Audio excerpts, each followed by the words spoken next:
Hello, this is Will from Will's Tarot Path. I just realized I did that thing where we're like, hello. Oh, I don't even know when that or how that caught on, but I do know that so many of us do it. But I had meant to make a little video, well, actually a couple before now. I want to continue my series on numerology. That will be this weekend. This will post on Saturday. And then by Sunday, hopefully I'll have something to post on my numerology series. I was not batting 1,000 this week, as we say, not in full health. And so I just rested and took my time to feel better. And I'm fine. It's good. It just happens to all of us, doesn't it? So anyway, I'm better. And so I decided tonight, this is really impromptu. I'm not even set up to do a video like I normally am. So if the camera is a little bit shaky, it's because I'm not doing everything formally the way I normally would. But I just decided to do this really quick and show you what I found when I went to one of my favorite shops the other day. So I walked in, I'd never seen this before, but it's by that company, Veronese Design. And I just love this. It's brass. I'm assuming it's brass, but it's very heavy. But you can see it by the size of my hands. It's not super large. It does have like a nice little felt bottom on it.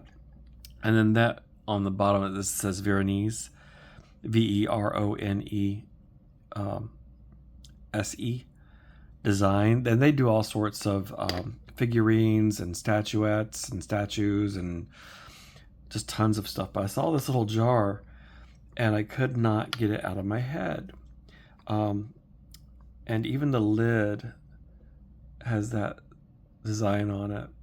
But you open it up, the top of it. Now, I'm not really sure what the intention for this jar is. So if you know, you can tell me. But it has a little felt top there. So maybe it's to keep a crystal in. I don't know if I would use it as an incense burner. You could. It's metal all the way through. But on that same trip, and most little shops have these kind of candles, but this one is orange and clove, and oh my God, it just smells amazing. So I didn't even know if this was, I took the candle and plopped it in, and look at that. Is that not amazing? Now the lid, of course, won't fit on it with that there, but once it burns down for a little bit, I just think it's absolutely wonderful.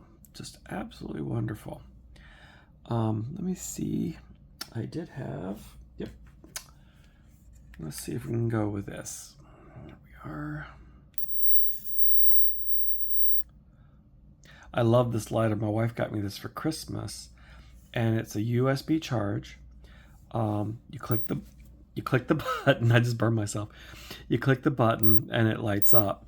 You can see it spark there, and it creates an electrical spark that sets the flame on. And if you're done, you can press the button up here and it turns off. Now it's on, off, and it won't do anything. So it's just very convenient.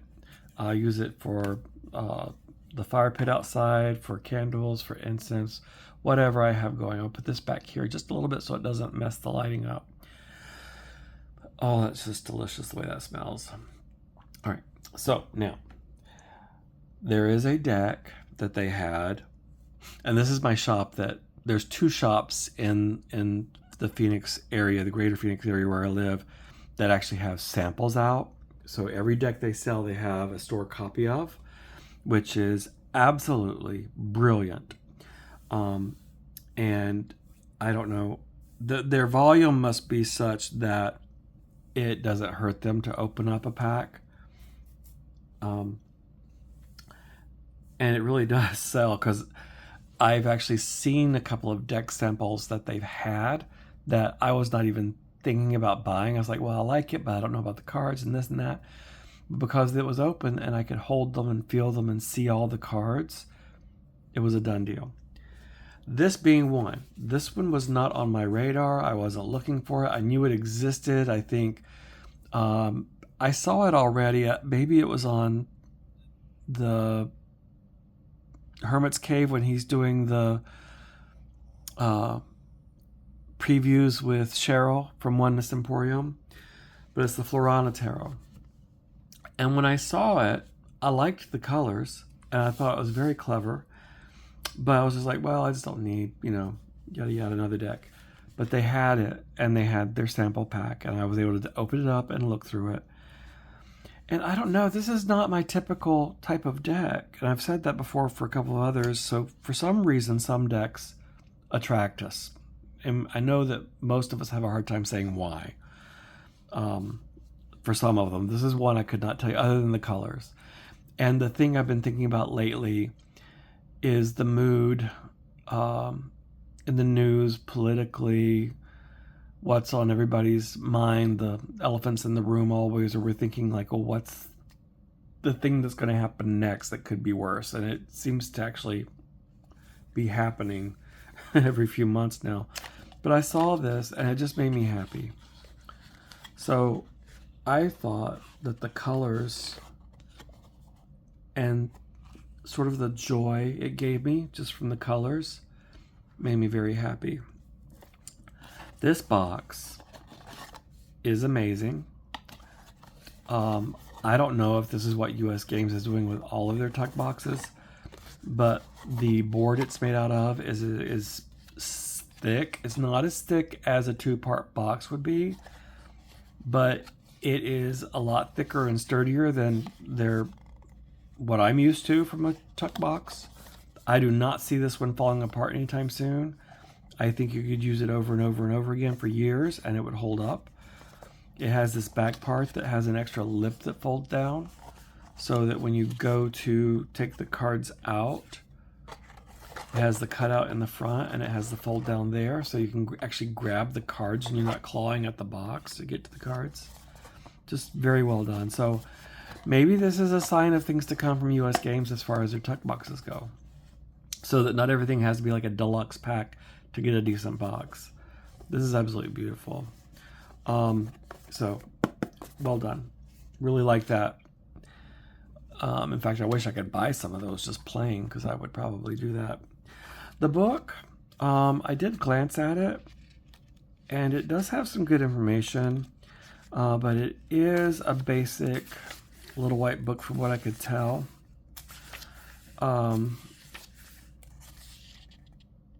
Yep.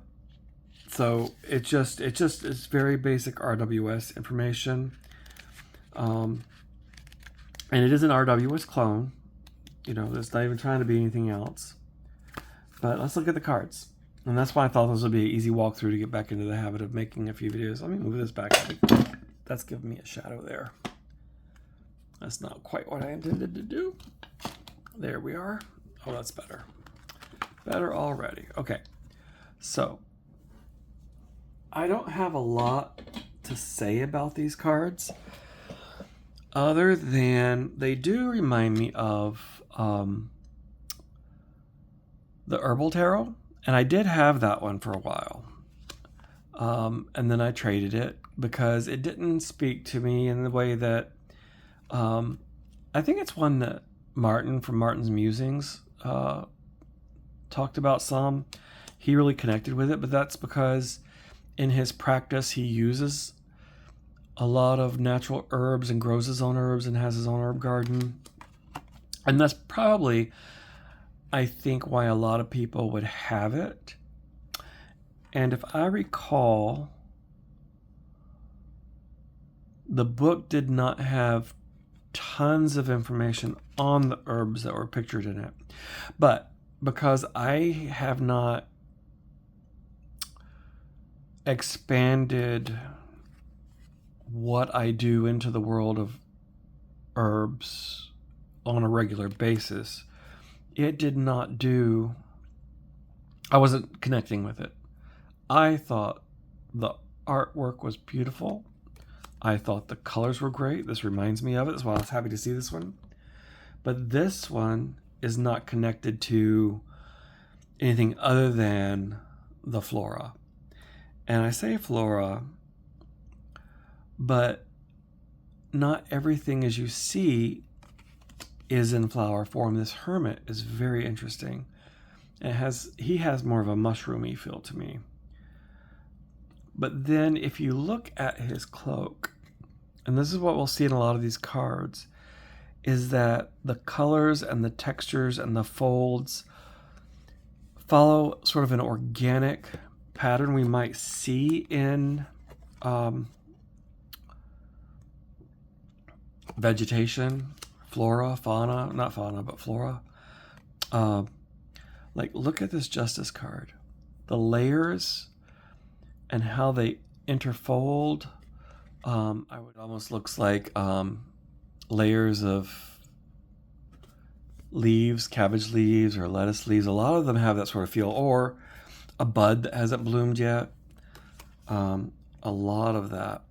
And then on the Hanged Man, very typical.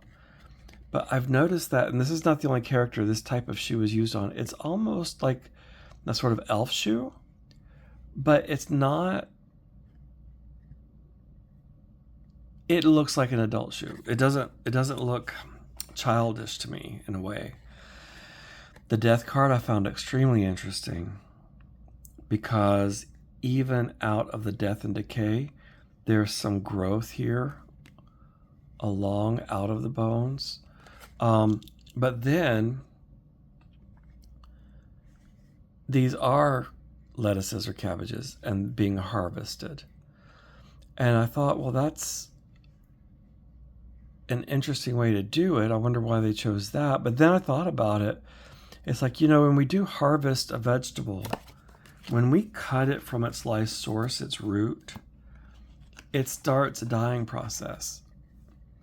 And yet that process of that vegetable beginning to die and decay will become life-giving for us or the animals we care for, or even other animals that live out in the wild. If you ever lived in a country and tried to have a farm in the country, you'll know that there are all sorts of little animals that just love to eat certain types of the vegetables you're trying to grow. But with all that being said, the colors to me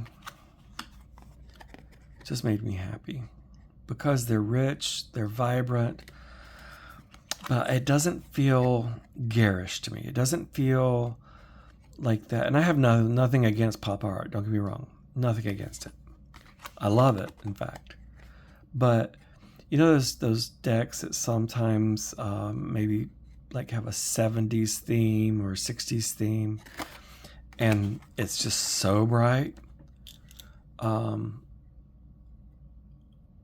I think that's why I like this one better, because the colors are all there, and it still has that those colors still give me that sort of uplifting feeling, that good mood. But look at these flames, and then how the growth is still coming out of there.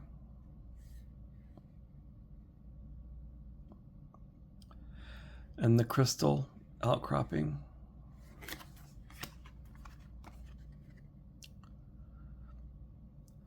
Even in the hairstyles, you see sort of like the layering of leaves, sort of this natural flow, connection of petals or leaves or buds opening or buds tightly closed. That almost looks sort of like a strawberry that's not ripened as far as the head. But it's not. I mean, you can certainly tell up close in person, it's the back of his head.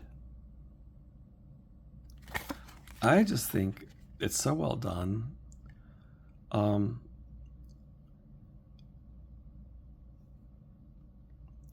This would be like the greenery, and this is the same color as the flower, the rose maybe. And then these outcroppings here. What this gives me is this feeling of this entity here is pulling in the energy and the life-giving force from the sun, and this one is the outward sign of that inner work. So I think that, and even if that's not the intent of the artist, there's so much in here to work with in that sort of way. And this one just cracks me up. I just love his little mustache and beard. But look how the horse is done even. Just these layers of what appears to be vegetation to create his form. And then I love watching cooking shows. All those cooking competitions. I've always loved watching those. And it reminds me of those things. Oh, what's one? It's like the one I always think about. Is it cake?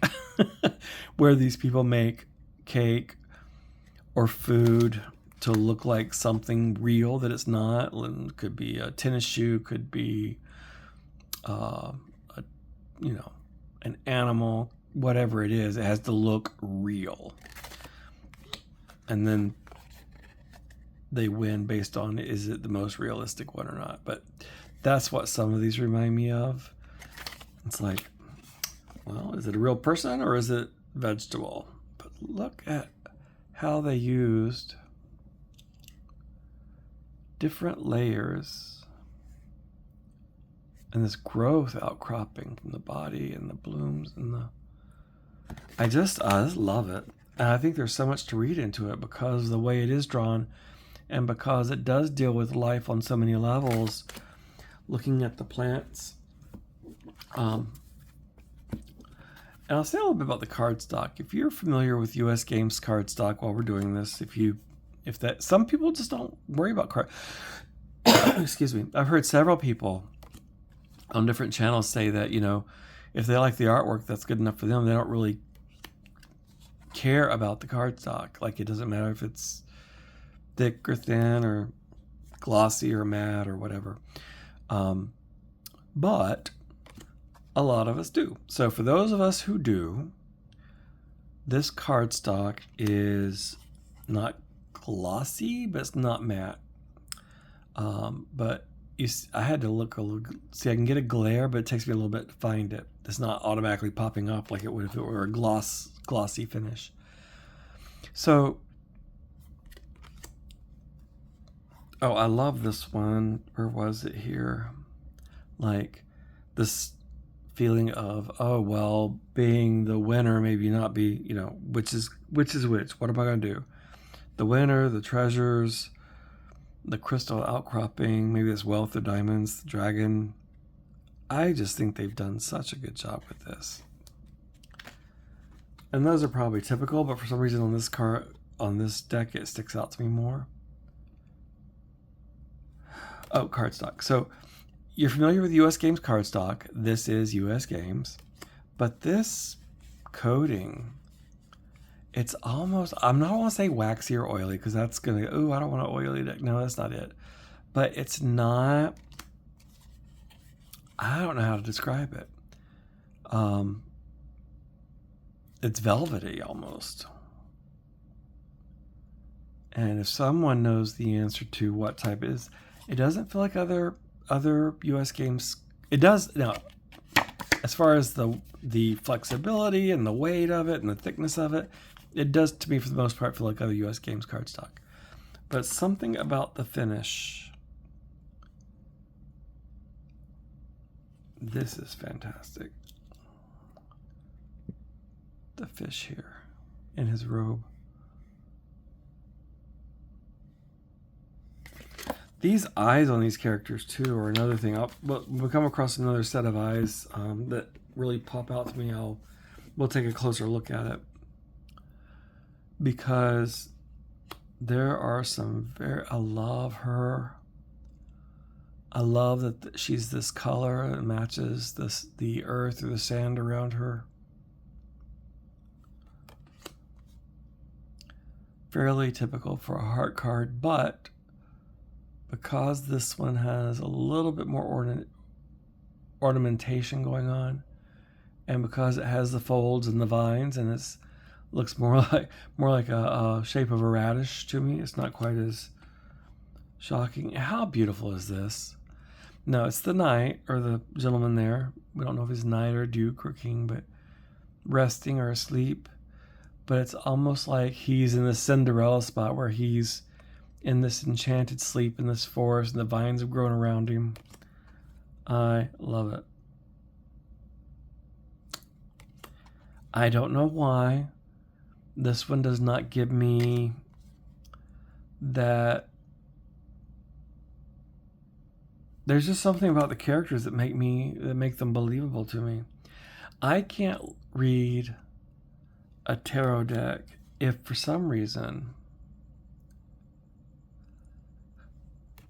the characters or images in them are not alive to me, if that makes sense.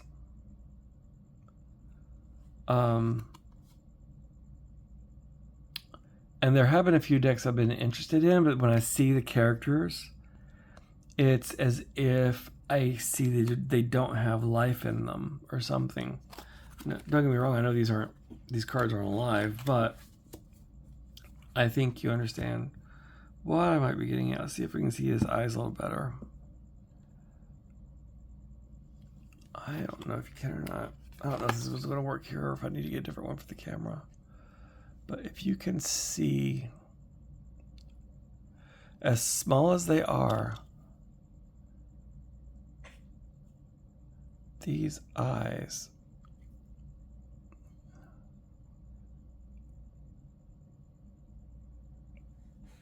but every character's eyes, if you look really close, every character's eyes are like that. They are so detailed. And I haven't noticed that, and it might be because the colors they're surrounded by, but I haven't noticed that on very many other decks. But and that might be it. Maybe that's why these cards feel not so fantastical. Maybe it's because the eyes are so real to me. As small as they are, looking at them up close,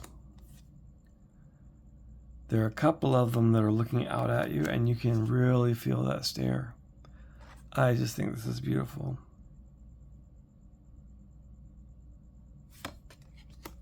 See the first time I looked at this deck, I missed the dogs because they blend in with the vegetation. Just gorgeous, beautiful page. Those colors. The red on this horse.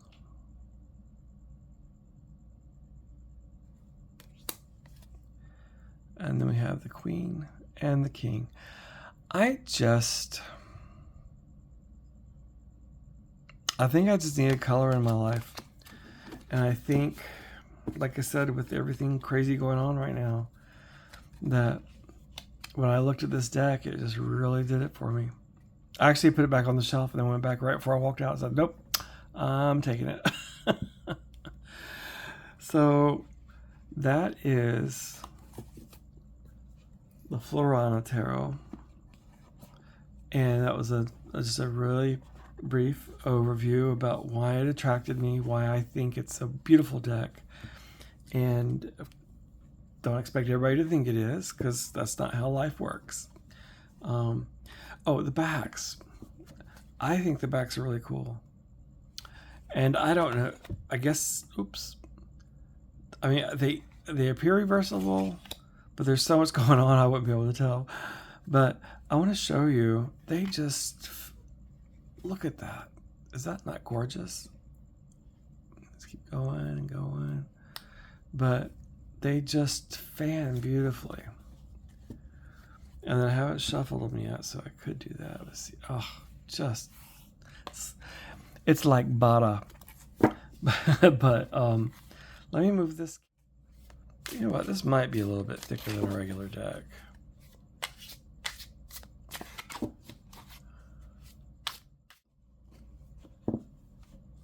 A little bit. Or a lot of bit. Let's see this. Oh. 1, 2, 3, 4, 5, 6, 7. Probably 10 to 12 cards thicker. So yeah, a little bit thicker. So maybe it is a different card stock. If anybody else has this deck and you've compared it to a regular US Games deck, just let us know. And that would be good information for all of us to have. I will do this shuffle one time just so you can see. It's very bendy. And I'm one that, you know, I work on a computer all day. I start having wrist and hand aches after a long time. But I'm one that typically doesn't shuffle like this because it's not always comfortable. And I don't know how to, well, I know how to bridge. I've said that before. I never practiced it well enough to get it. But as you can see, it is very flexible and holds its shape very well. And as far as overhand, beautiful. This is the Florana Tarot. And I hope you all have a great evening. Tomorrow is Saturday. I will see you on Toadstool Tarot or at the Hermit's Cave. Where else? That's about it. All right. Have a good night, and I hope you all have a great rest of your weekend and a great start to your week.